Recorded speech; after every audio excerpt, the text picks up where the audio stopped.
My reputation is going to focus on coral reef endangerment.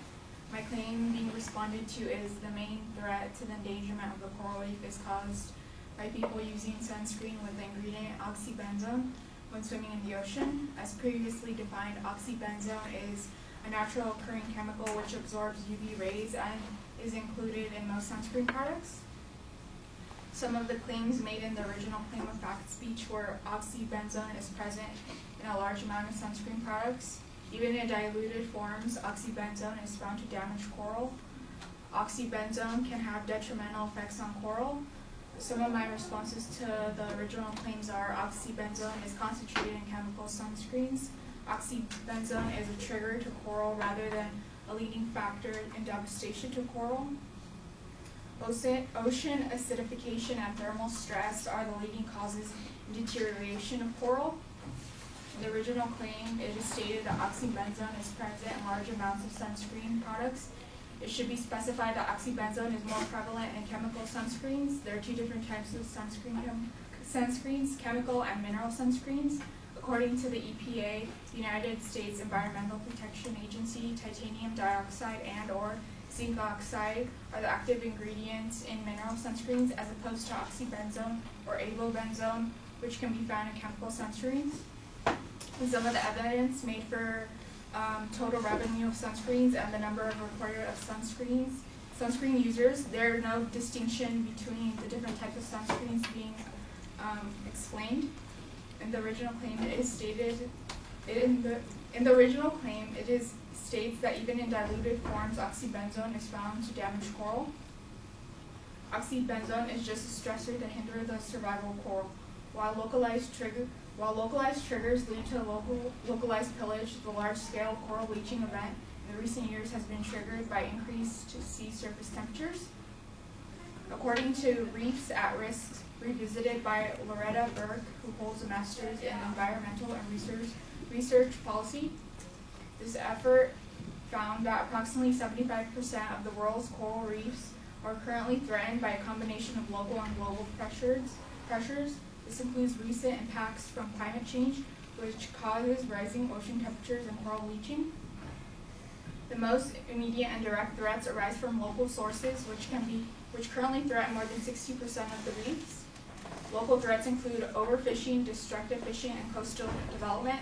Therefore, with threats like climate change, overfishing, and coastal development being the main drivers in coral bleaching, oxybenzone alone isn't strong enough to produce coral bleaching. In the original claim, it is stated that oxybenzone can have detrimental effects to the coral. However, as compartmentalizing oxybenzone as a stressor, the greatest threats to reefs are rising water temperatures and ocean acidification linked to rising carbon dioxide levels. High water temperatures cause corals to lose algae that produce food that corals need, a condition known as coral bleaching. In the original speech, it is stated that white or brown corals, meaning it is no longer alive, when in fact, once the coral loses the algae, it is able to survive for a couple of days. But according to the Ocean Portal by Smithsonian National Museum of Natural History, bleached corals do not die right away, but if the temperatures are extremely hot or too warm for a long time, corals can either die from starvation or disease. An example would be 80% of the corals in the Indian Ocean bleached and only 20% died. Meanwhile, ocean acidification means that more acidic seawater has been shown to significantly reduce the ability of reef-building corals to produce their skeleton. With the inability to provide their skeleton, it can also hinder the ability to reproduce.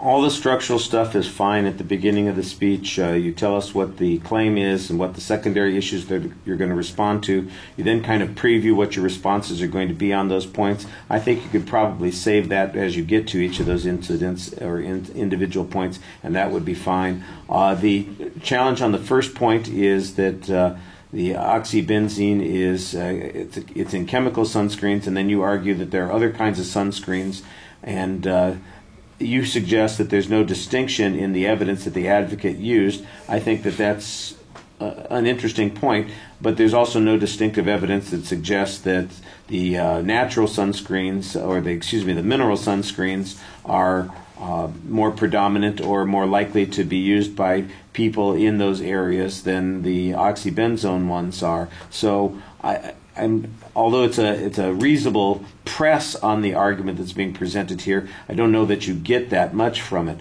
The argument that it's really a stress factor more than anything else, I think that's a key argument here, because you're talking about causality issues, and you're suggesting that the oxybenzene can't really be a cause in and of itself. It's only a contributor to the process. I think that that is probably the right way to diminish the argument that the advocate's presenting. Instead of denying that a relationship exists, just suggest that the degree to which that relationship plays a major part here is minimalized. And you do that by suggesting alternative causes at a local level, for instance, and you list some of those kinds of things. And then also at a broader level, you mention temperature changes and climate issues, but you also talk about overfishing and coastal development as potential sources of problems there. I think that that's fine. The evidence that you had about what was going on in the Indian Ocean, for instance, I think it would be interesting if you can connect that to those localized issues that you're talking about. Then it might suggest that what proportion is occurring because of exposure to oxybenzene and what proportion is occurring to something else. On that third point where you do talk about what's happening in the Indian Ocean, I thought it's interesting that 80% of it has this bleaching effect, but only 20% of it is dyed. Then the question becomes, is the bleaching that doesn't result in death problematic in any way? And I don't really get a very clear answer on that. And so, although it's an attempt to diminish the importance of the advocate's argument here, I'm not sure that you've explained that completely. Like I said, I think most of your argument depends on alternate causality issues. I think those are nicely developed. They could be a little bit stronger, but you're on the right track there. The suggestion that that the advocate failed to indicate the degree of significance of the one type of sunblock, that's an okay press. Again, I don't know that it's an overwhelming argument. And then your third point, that addresses the issue of whether or not it dies. Again, I think that's a good attempt to diminish the argument, but I'm not sure in the long run that how I'm supposed to use that. It's good information to have, but you need to make an inference from it a little bit more. All right. Thank you.